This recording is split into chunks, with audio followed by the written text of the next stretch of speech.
This station is designed to test your ability to control hemorrhage. This is a scenario-based testing station. As you progress through the scenario, you will be given various signs and symptoms appropriate for the patient's condition. You will be required to manage the patient based on these signs and symptoms. A scenario will be read aloud to you, and you will be given an opportunity to ask clarifying questions about the scenario. However, you will not receive answers to any questions about the actual steps of the procedures to be performed. You may use any of the supplies available in this room. You have 5 minutes to complete the skill station. Do you have any questions? No. I have my BSI. Okay. You respond to an assignment for a person bleeding from their arm. I'll apply direct pressure to the wound. If available and bleeding severe, hemostatic gauze will be applied simultaneously with direct pressure. The wound continues to bleed. I will cover the dressing site with a pressure bandage.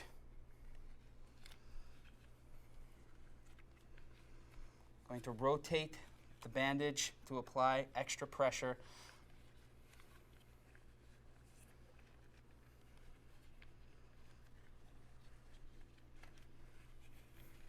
Rotating the bandage to apply extra pressure. I'll now secure the bandage using a knot.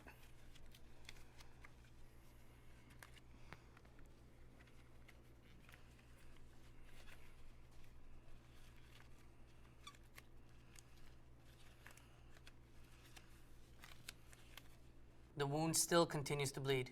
Since severe bleeding persists, I will now apply a tourniquet. I'll remove the triangular bandage from the package and ensure that the tourniquet material is wide. I will apply the tourniquet as close to the wound as possible, making sure that the tourniquet is not directly over a joint. I will tie the OPA in place using a surgeon's knot.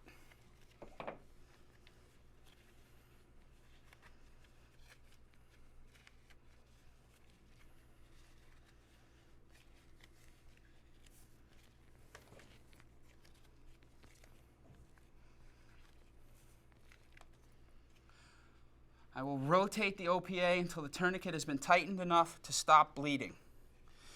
Once the tourniquet has been tightened enough to stop bleeding, I will secure the OPA in place with a second surgeon's knot.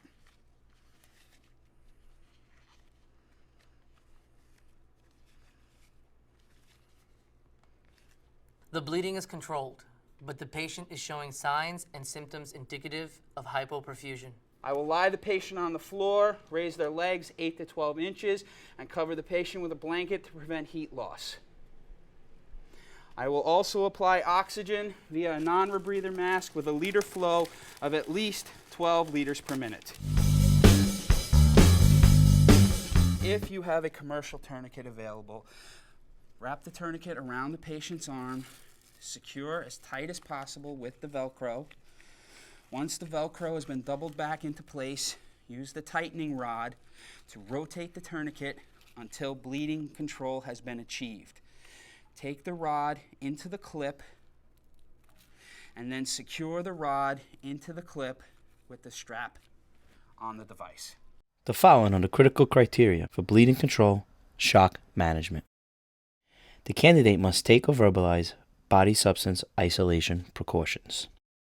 The candidate must apply high concentration oxygen. Candidate must control hemorrhage appropriately. Candidate must attempt other methods of bleeding control before applying a tourniquet. Candidate must complete the station within the 5-minute time limit.